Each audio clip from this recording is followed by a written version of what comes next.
Now, Justin has a question. It seems that it's clearly possible and highly beneficial to change our ways when it comes to perennials or annual focused farms. Or animal focused farms. But annuals remain an unresolved issue for me. This is Justin. Since human consumption is predominantly focused on annuals, from grains to veg, to me it seems like an important issue for us to address.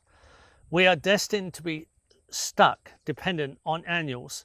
Taking Zaytuna Farm as an example, do you have any idea on the annuals only yield produced? Or perhaps a ballpark on how many people are actually fed on an annual basis? It would be a great understanding and quantify how intensely applied permaculture systems could render terms of annuals only productive. Well, only our main crop will be mostly annuals, and it's still got perennials in it. And we produced enough food in our half acre of main crop, which is only a quarter acre of garden beds.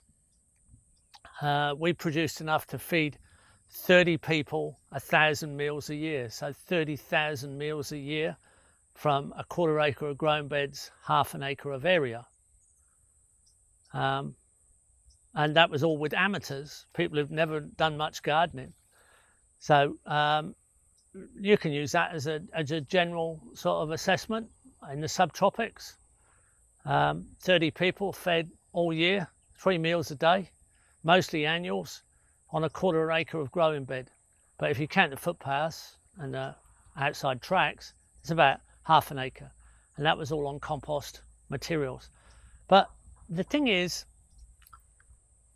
our society is held up on destructive agricultural annuals, grains and vegetables, grown in a totally destructive way. They're the worst offenders in soil erosion. So why would we be dependent on the destroyer of the planet? The most evil most evil activity on Earth right now, destroying our global soils for the sake of convenience food at a great distance, at a great energy expense. I don't think we're destined to be dependent on that. In fact, if we are, we've got a very short life, especially with a growing population. And we can have a massively growing population if we get away from those stupid habits and have some annuals. Sure, annuals are great, love annuals, but anchor it all up with perennials. Why wouldn't you? The energy efficiency is much, much higher, but you have to grow it where people can get to it. That's the thing. Don't eat food from the other side of the world or the other side of the country or the other side of the county. Grow local food where people can consume it and grow it the most efficient way with the minimum amount of input and the maximum amount of output in nutrition.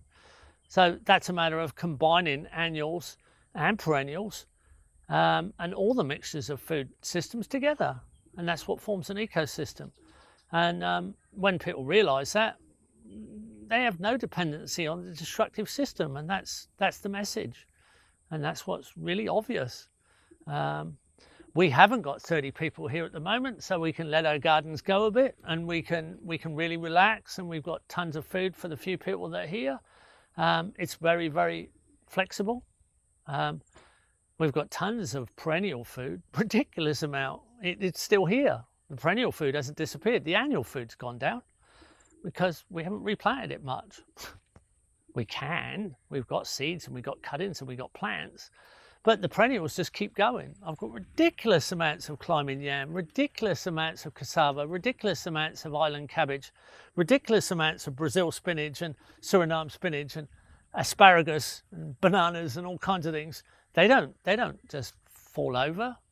And if people came to raid our garden, they wouldn't even know what they were looking at. You know, they'd knock out some of the annuals they knew. We'd have plenty of seeds to replace them. They'd take the trees that were fruiting, but they wouldn't recognise them all. And they wouldn't look at the trees that weren't fruiting, that they don't recognise anyway. So we're very, very secure. It's not a problem. But the problem is dependency on large destructive agriculture, out of scale, out of place, out of position, at a great distance, causing massive amounts of destruction. And that's a dependency you don't want, because that finishes the world pretty quick. So look at the people who've achieved amazing things, absolutely amazing things, with massive amounts of production in very small areas. Deep green permaculture, Angelo Eliadis, and I've already mentioned